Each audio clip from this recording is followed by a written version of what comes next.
Welcome back to Texas History Lessons. I'm Michael, and let's continue looking at Lottie Hargrove's Texas History in Rhyme. Now, I've mentioned this before, but I'm going to say it again for any of y'all that haven't been paying any attention. Lottie Hargrove, the poetess schoolteacher who transplanted herself from Ohio to Texas, where she set out to record the history of her adopted state in rhyme in 1910, was heavily influenced by another very interesting person named Anna J. Hardwick Pennybacker. I am extremely tempted to dive into the background of Mrs. Percy V. Pennybacker, as she was publicly known, but I will show some restraint for a change and save that for another day. But I will say two things about Pennybacker. It's just such a fun name, Pennybacker. Now, number one, Anna Pennybacker was such a big deal back in the day that she has a rose named after her. Joseph W. Vestal registered the Mrs. Percy V. Pennybacker Rose in 1929. Fortunately, I haven't been able to dig up a picture of it, and sadly, memory of the rose seems to have faded along with our memory of a person who was known far beyond Texas and who, as one writer puts it, quote, left her impress on every democratic movement of her own era. She was a big deal back then, and she was very influential for reason number two that I'm going to talk about.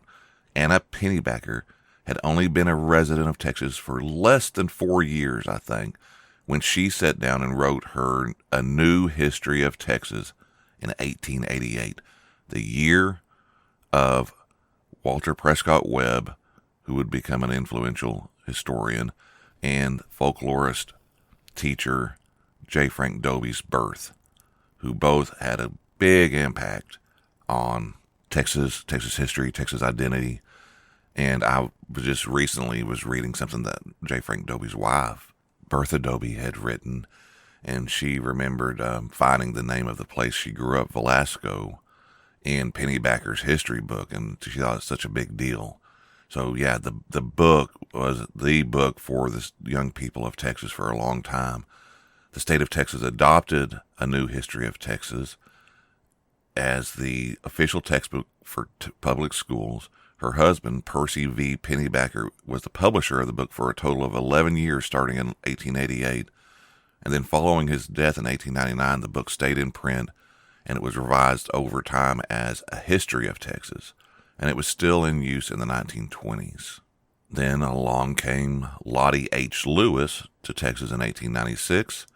Like Pennybacker, she was an educator, and she came to love her adopted state, and after a few years she became Lottie H. Hargrove and wrote and published Texas History in Rhyme, which would have been a useful resource for teachers to help kids learn their lessons of Texas history in class. Pennybacker's A New History was the guide for Hargrove's Texas History in Rhyme, and she followed the structure. In her preface, Hargrove wrote, "The muse of history, as Mrs. Pennybacker prophesied, got busy not with a golden pen, however, but with a 6-for-a-nickel lead pencil, and this little volume is the result.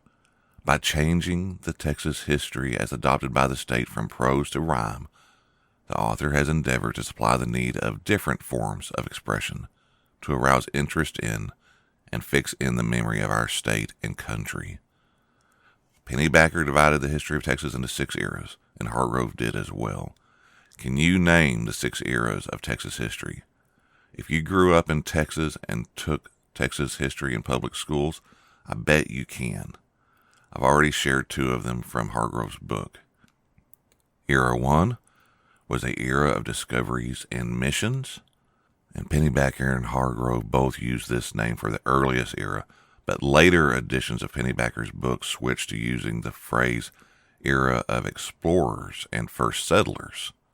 Era 2 is the era of the filibusters. Era 3 is the era of colonization. Era 4 is the era of revolution. Era 5 is the era of the republic. And then Era 6 is the one we live in today, era of the state.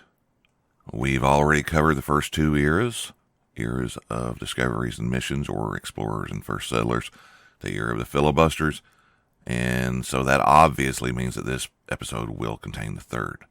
Of course, you know that already, since the post title is Era of Colonization. But I kind of feel sometimes that I need to be thorough, since I don't think some of you have a very long attention spans. But anyhow, here you go. Lottie H. Hargrove's Era of Colonization in verse, inspired by Mrs. Pennybacker. And don't forget, if you want to go ahead and read along or read this anytime you want to, I'm going to have it at Texas History Lesson Substack, and you can follow along. There are added links to extra information regarding certain individuals mentioned. There are maps of locations to help give you a better understanding about what's being talked about. It's helped me to put it together, so I thought it might be useful to some of you just to get a visualization, like when she makes reference to a location. It's nice to see where exactly that is. Era 3, Era of Colonization, 1820 to 1830.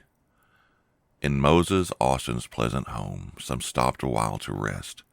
There many a worn-out fugitive became a welcome guest. To go to San Antonio, then, wisely Austin planned, for a right to give some colonists good homes on Texas land. But Martinez, the governor, the grant of land refused, and Austin, with suspicion, at first was coldly used. But thanks to Baron Bastrop, a friend in time of need, the governor at last approved, and to the grant agreed. So Austin, hopefully at last, the long way homeward went, but when he reached Missouri, his life was almost spent. But just before his death came papers duly signed by General Arredondo, Austin was pleased to find that all was like he wanted, for he had done his best. Now he asked that Stephen Austin, his son, should do the rest. So Stephen Austin took the work his father had begun. To bring 300 families was the first thing to be done. A fertile land was just beyond the San Antonio road, where the rivers of La Vaca and San Jacinto flowed. 'Twas just between those rivers that Austin chose his land, one of the loveliest regions in all this state so grand. 640 acres for each single man was plenty. If married, then was added to this 320, 160 for each child, and 80 for each slave, were the divisions of the land which Stephen Austin gave.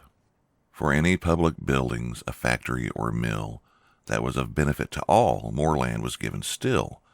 To merchants and mechanics were given lots desired, and for 6 years no taxes from any were required. The government of Mexico all promised to obey, and also to be Catholics, though but in name, they say. Soon many men were ready to go with Austin there, with prospect of good fortune, for dangers they'd no care. Though sometimes there was trouble, though some the Indians fear, the colony was prospered and larger grew each year. Martin de Leon also asked a colony to found, though several times he was refused. At last he won his ground. In 1825, 41 families came, and by the river Guadalupe some fertile lands they claim. In 1829, to lands on the Gulf shore, De Leon was allowed to bring 150 more. As Guadalupe Victoria the capital is known, and by this prosperous colony much industry is shown. S.F. Austin and De Leon pleased the officers so well that they wish for more such people on the Texas lands to dwell. Green DeWitt from far Missouri also received command to bring 400 families southwest of Austin's land. They settled at Gonzales, but the Indians troubled so, to the river Colorado these settlers had to go. Kerr moved them to La Vaca, but when DeWitt arrived, they moved back to Gonzales and ever since have thrived. Then Hayden Edwards took a grant, much farther north, between where Sabine rivers and Navasota flow.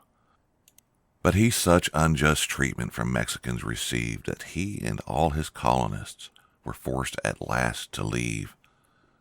And this ill-treated colony themselves Fredonians named, and Mexican injustice was everywhere proclaimed. There you go, folks. Now you are well versed on the era of colonization. At least as well versed as many Texas school children in the early 20th century would have been. And we'll be revisiting and revising this to share a lot more detail in the future. You are listening to Texas History Lessons, a slow walk through Texas history made in Texas by a Texan for everyone everywhere. So thanks for listening. This podcast is a sister to a Texas History Lesson Substack. I want to remind you that you can go, it's for free. Every post is free, and you can go and get additional supplemental materials that complement the audio episode. Both the Texas History Lessons podcast and Texas History Lessons Substack exist thanks to the generosity and support of its listeners and readers. And to ensure it continues, consider subscribing for a month or two. A little support would go a long way. And when I say subscribing, you can subscribe for free, but you could also subscribe for just $5 a month. And if everybody that read or listened did that just once, it would go a long ways to ensuring that a lot more work and research is able to be done. But regardless of that, it's always going to be free. And soon we're going to be looking at the Era of Revolution and a whole lot more. We might take a quick break to look again to next look at another piece of work by John Lomax before moving on. And in fact, I think we will. I think the next episode will be about Lomax. That was a pretty short section of the book. She didn't really focus too much on it. It's not as long as the previous couple, but in the future eras, Hargrove really got her pen a going, and she's got long. And the era of the state was, I actually learned quite a bit from reading her Era of the State. In all of the sections, there are details that even the most fanatical students of Texas history sometimes miss out or forget. And I hope y'all are enjoying this as much as I am, taking a little bit of a walk back not only in Texas history, but walking back in a Texas history book and seeing how the history of Texas developed over time. I'm going to be looking at other works by other people. We'll look at Pennybackers some, and we're also going to look at the work of early Texas historians George Garrison and Barker and Bolton and on into Webb and a lot of other important Texas historians and folklorists and musicians and poets and everything else, because it's all tied together. The theme music is by Derek McClendon. Aside from the verse by Hargrove, Texas History Lessons is production written by, researched by, and read by me, Michael Sparkman. And yeah, that's going to do it. I hope y'all are doing well. Please remember to share Texas History Lessons with friends and family. Heck, share them with your enemies. Who knows? Maybe y'all can become friends over Texas history. Let's put an end to all that animosity you got going amongst yourselves. Oh, I think I'm going to do something a little different this time. As a bonus to this episode, since it is so short, and since I have been also talking about John Avery Lomax and his work, along with Hargrove's work, I want to add in a little musical bonus. This is from the Library of Congress, who Lomax did a lot of work for. And this is a recording of All the Pretty Little Horses. And if you are a fan of good books, you're probably familiar with the work of Cormac McCarthy, and he had his book, All the Pretty Horses. Well, that's a nod to All the Pretty Little Horses, just like Larry McMurtry's book, In a Narrow Grave, was a nod back to the old country cowboy song that had that line in it. And it had other titles like Go to Sleepy, Coach and Six, apparently. But this was recorded back near Comanche, Texas in May of 1939. And it was done at the home of Judge and Mrs. Oscar Calloway on the Calloway Ranch. And the performance note includes All the Pretty Little Horses performed by Shirley Lomax Dugan at home of Judge and Mrs. Oscar Calloway, which I just said. And it was recorded on a sound disc, analog 78 RPM, 12-inch. Now you can probably guess from the name, the singer is Shirley Lomax Dugan, the daughter of John Avery Lomax and Bess Lomax. And he lived from 1867 to 1948. His wife, Bess, lived from 1880 to 1931. And Shirley Lomax Dugan was born in 1905 and lived until 1996. And so that's where this song came from, and that's a little bit of the history behind it. So I'm going to stop rambling and close out the show and let you hear this song. Anyhow, thanks again for listening. Take care of yourself. Take care of each other. Be kind. This song was sung by Mrs. Shirley Lomax Mansell at the home of Mr. and Mrs. Oscar Calloway near Comanche, Texas, on May the 7th, 1939. Mrs. Mansell learned this song from her mother.